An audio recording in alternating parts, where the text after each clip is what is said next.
Kelly Neelan, Millie Gibson, will seek relief from her unbearable grief in harrowing Coronation Street scenes as she turns to drugs again. After the horrifying discovery that the body of her gangster father Rick, Gregwood, had been found after a murder confession from dying mum Laura, Kel Allen, Kelly was left even more broken when her anger towards her mum meant she left it too late to see her before she died. What she still doesn't know is that her mum was innocent, only admitting to killing Rick so he would be declared dead and therefore Kelly would inherit all his assets.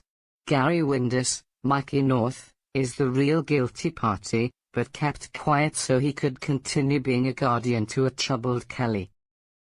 Meanwhile, Laura's plan is set to work, as Kelly will be told she is indeed about to inherit everything from her father including the family home.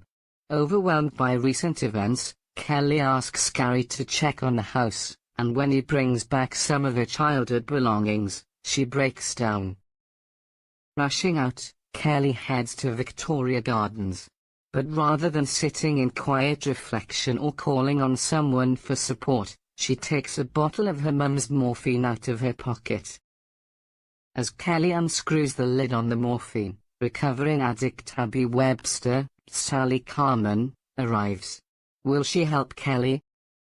It wasn't so long ago that Abby was full of hatred for Kelly over her involvement in her son Seb Franklin's, Harry Vizinoni, brutal murder, which Kelly initially tried to cover up. Eventually the pair called a tentative truce and agreed to stay out of each other's way, after Abby learned of Kelly's previous descent into drug use. With Abby herself having recently succumbed to cocaine again, she is now trying to stay clean and fight for custody of her surprise baby Alfie.